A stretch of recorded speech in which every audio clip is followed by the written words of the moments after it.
गुड़िया। वो आवाज। आधी रात का वक्त हो चुका था। पड़ोस वाले घर से फिर से किसी बच्चे की रोने की आवाज सुनाई देने लगी और साथ में उसी घर में रहने वाली देवकी नाम की औरत की लोरी गाने की आवाज भी। ये आवाज सुनते ही राधिका डर से थर थर कांपने लगी। उसने जल्दी से गहरी नींद में सोए अपने पति केशव को जगाया।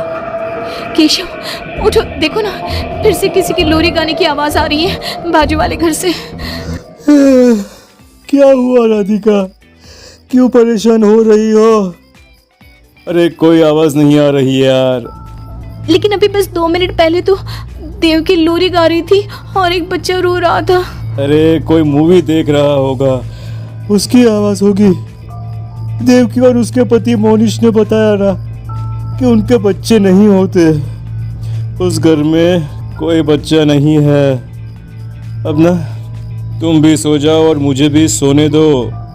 लेकिन अभी बस 2 मिनट पहले तो देव की लोरी गा रही थी और एक बच्चा रो रहा था। राधिका हैरान थी कि आवाज सिर्फ उसे ही सुनाई क्यों देती थी। लेकिन जब उसके पति केशव ने उसकी बात नहीं सुनी तो वो सोने की कोशिश करने लगी। लेकिन राधिका के कानों में किसी छोटी बच्ची के हंसने की आवाज गूंजने लगी। राधिका बुरी तरह से डर गई थी। अगली सुबह मैं दुकान जा रहा हूँ, आज माल खत्म हो रहा है दुकान में। इन दिनों पता नहीं क्यों लोग जमकर खिलौने खरीद रहे हैं। आज बड़े बाजार जाकर सारे खिलौने ले आता हूँ। आप रात होने से पहले आ जाएंगे ना? लगता है तुम देवकी से अभी तक डरी हुई हो। अच्छा ठीक है, देखो घर के पीछे वाली गैलरी में मत जाना, क्योंकि वहां से तुम्हें अक्सर देवकी नजर आती है और तुम ना फिर डर जाती हो। ठीक है केशव, मैं आज उधर जाऊंगी ही नहीं। जब भी उधर देखती हूँ कुछ डरावना ही नजर आता है। केशव दुकान चला जाता है। तभी अचानक राधिका को याद आता है कि घर की गैलरी में उसने कुछ कपड़े सुखाए थे। डरते हुए वो वहां जाती है। दूसरी तरफ देवकी की गैलरी नजर आती थी। राधिका जैसे ही कपड़े लेकर वापस आने को पलटती है, उसकी नजर सामने देवकी की गैलरी में पड़ी। वहां एक 4 साल की बच्ची खड़ी होकर उसे घूर रही थी। हे भगवान, ये कौन है? कौन है ये? मैं इससे पूछूं कि इसका नाम क्या है? हाँ, पूछ लेती हूँ, फिर केशव को बताऊंगी। वो मेरी बात पे भरोसा नहीं करते ना। बेटा, कौन हो तुम? हाँ, तुम्हारा नाम क्या है? गुड़िया। तभी अचानक वहां पर देवकी आती है और वो बच्ची गायब हो जाती है। क्या हुआ? आप किससे बात कर रही थी? वो यहाँ पे मैंने एक लड़की को देखा था। वो कौन थी? कहाँ गई वो अभी? कौन लड़की? मैंने कहा ना मेरे घर में कोई बच्चा नहीं है। मैंने देखा था, वो यही थी। वो आपके पीछे कौन है? राधिका को फील होता है कि किसी ने उसे धीरे से पुकारा, आंटी। राधिका पलट कर देखती है तो वहां वो छोटी बच्ची खड़ी थी। राधिका चीख कर बेहोश हो जाती है। जब उसकी आंख खुलती है तो केशव उसके पास खड़ा था। क्या हुआ राधिका? राधिका होश में आओ। वो तो भला हो देवकी जी का, जिन्होंने तुम्हें बेहोश पड़ा देखकर मुझे कॉल कर दिया और मैं घर आ गया। तुम उस गैलरी में गई ही क्यों? केशव, वो लड़की यहाँ आ गई थी और वो देवकी, वो ठीक औरत नहीं है। तुम पागल हो गई हो राधिका। आज देवकी जी ने ही मुझे तुम्हारे बारे में बताया। क्या सोचती रहती हो? अरे कोई नहीं है उस घर में। अगले दिन केशव की दुकान जाते वक्त, मैं भी आज आपके साथ चलूंगी। अच्छा ओके ठीक है, चलो चलो अब। दुकान पर पहुंचकर, वाह केशव, कितने सारे नए खिलौने। और ये इस पैकेट में क्या है? अरे एक बड़े साइज की डॉल है, मार्केट में नहीं आई है। सोचा अगर लोग खरीदेंगे तो अगली बार और ऑर्डर कर दूंगा। क्या मैं देख लूं इस डॉल को? हाँ देख लेना। मैं जरा माल लेने बड़े बाजार जा रहा हूँ। तुम दुकान संभाल लो और आराम से बैठकर खिलौने देख लो, ठीक है? केशव दुकान से चला जाता है। तभी कुछ देर बाद देवकी दुकान पर आती है। कैसी हो तुम? तुम यहाँ क्या लेने आई हो? गुड़िया। गुड़िया?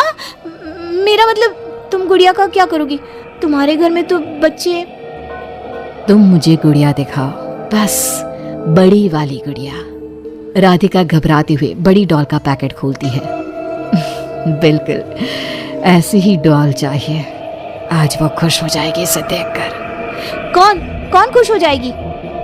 देवकी अजीब नजरों से राधिका को देखती है और बिना कुछ कहे पैसे देकर चली जाती है। उसके जाने के बाद राधिका शॉप के अंडरग्राउंड में नए टॉयज का मॉल चेक करने जाती है। वहां बच्चों का एक झूला था। राधिका ने देखा कि वो झूला हिल रहा था, जैसे अभी अभी कोई वहां से उतरा हो। राधिका को किसी छोटे बच्चे की आवाज आती है। कौन है वहाँ? वही छोटी लड़की जो देविका के घर दिखी थी राधिका के सामने आ जाती है। आंटी, मुझे गुड़िया चाहिए, वो बड़ी वाली। मेरे पास कोई गुड़िया उड़िया नहीं है। बड़ी गुड़िया चाहिए, मुझे दे दो, नहीं तो मैं ये सारे खिलौने जिंदा कर दूंगी और फिर वो आपको मार डालेंगे। कौन हो तुम? मैंने कहा ना नहीं है मेरे पास बड़ी गुड़िया। अभी तो थी ना, कहाँ गई? वो देवकी ले गई अपने साथ। अभी जाओ और मेरी गुड़िया लेकर आओ, वरना। उस छोटी लड़की के नाखून बड़े हो जाते हैं और पैर उल्टे। वो बहुत ही खौफनाक दिखने लगती है। नहीं देखो, मैं अभी जाकर तुम्हारी गुड़िया लाती हूँ। तुम यहीं रुको। नहीं, मैं तुम्हारे साथ चलूंगी, कहीं तुम भाग गई तो। राधिका शॉप से निकलकर तेज स्पीड में सड़क पे चलने लगती है। उसने पलट के देखा तो वो लड़की साही की तरह उसका पीछा कर रही थी। राधिका देवकी के घर पहुंचती है। दरवाजा खुला था। राधिका अंदर गई, वहां कोई नजर नहीं आया, बस सामने वो गुड़िया रखी थी। राधिका चुपचाप गुड़िया को उठा के वहां से आने लगती है। पीछे से आवाज आती है, रुको, ये क्या कर रही हो? मेरी गुड़िया कहाँ ले जा रही हो? देखो देवकी, ये गुड़िया मुझे ले जाने दो, वरना वो लड़की।